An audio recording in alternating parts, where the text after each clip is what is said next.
The Vagina Monologues is a play written by Eve Ensler that consists of several, you guessed it, monologues that are all about vaginas. It's February's book of the month in the Banging Book Club, which was created by Hannah Witten, Lucy Moon and Lena Norms. The Banging Book Club is a book club that discusses books about sex.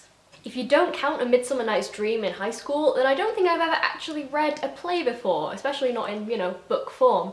So that in itself was a first for me. It was written in the late 1990s. In my opinion, the tone of the book does make it quite obvious that it is a couple of decades old.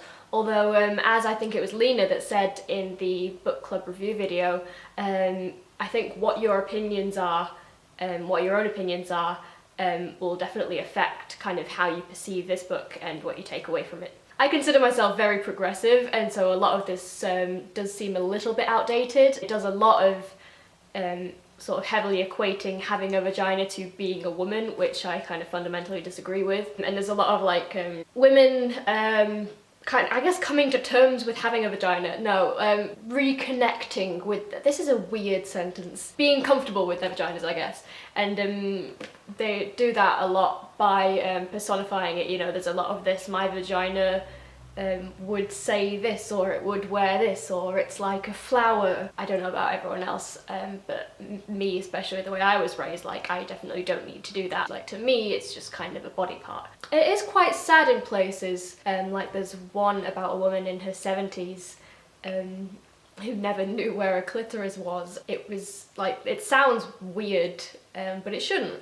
And I actually found it really sad and quite moving, just because, like, even today, the astounding lack of good sex ed worldwide is absolutely abhorrent. I mean, it would have been even worse back then, so yeah. It seems like Eve Ensler wasn't ever really like, she never intended to write the Vagina Monologues. She was just interested in like research and interviewing women and like how they felt about their genitals. It just kind of became a passion project, is the impression that I got, and then thus the Vagina Monologues were born. Basically, it's a bunch of vagina positivity, and it's good. So yeah, Eve interviewed over 200 women, I think it was, and the monologues consist of direct quotes from those interviews, and others just kind of summarise the gist of how those interviews went. The interviewees range from 6-year-olds to women in their 70s. And there's such a broad range of perspectives and also tones. Like, there's some that are quite sort of funny and almost sassy, very sort of blunt and pointed, and then there are others which are really quite heartbreaking and touching and emotional. So it was very interesting. Like, for example, one of the first pieces in this book is from a woman who claims that like pubic hair is very much a part of the vagina / vulva, and you cannot love your vagina without loving the hair, and they are one and the same, the leaves to the flower, etc, etc. And I kind of disagree with that in a way. Like, I can love my face without being so fond of my nose. But again, it is sort of interesting in a way, I guess, to see it's not discussion. I keep wanting to go off on a tangent about like social perceptions and cultural notions and blah blah blah, but none of this book is that. It just really makes you want to go into that. It's quite, it's minimalistic. It's a small set of monologues, and that's it. But there's so much potential material in there that it makes me want to go on a hour-long monologue of my own. I would be so interested. It's the kind of thing you want to discuss with other people and see where your opinions might change on certain pieces. Oh yeah, there's like a foreword or something like that. There's like an introduction that just gives like a bit of kind of religious history about like symbolism around female genitalia and like its significance in different religions and that. And it's just so interesting. And it makes you think about the social taboos we place upon the word itself. Like, I found myself consciously not particularly wanting to read this in public just because it has the word vagina on it in big capital letters on the front. And I was very aware that I was thinking like that.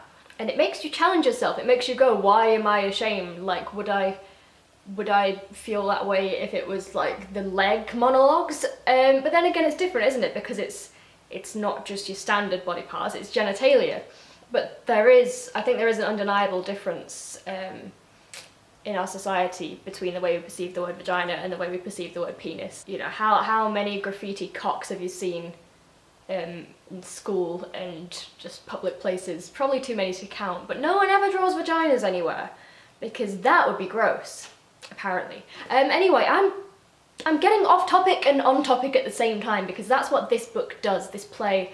I would thoroughly recommend this because it just, like I keep saying, it makes you think, it makes you want to discuss it, and it just, yeah, it just makes you want to sit and think about vaginas. It makes you want to evaluate just the way you see things and the way other people see things and the way your experiences differ. It's not trying to kind of prod you into being like, vagina revolution, yeah, that is kind of exactly what it does. It's just so interesting because, as Lena has said, and as I have said, who you are and what your existing views already are will definitely impact how you perceive this. So if you've read it, please leave a comment telling me what you thought about any or all of these stories, because I am so up for discussion here. Like, the whole point of this book is like, hey, look at the attitude we have as a society towards the word vagina. Let's examine that. And towards having a vagina, let's examine that. There are women in this book that are so disconnected from their own bodies that they either don't think of their vagina at all, or they think of it as like a completely separate entity.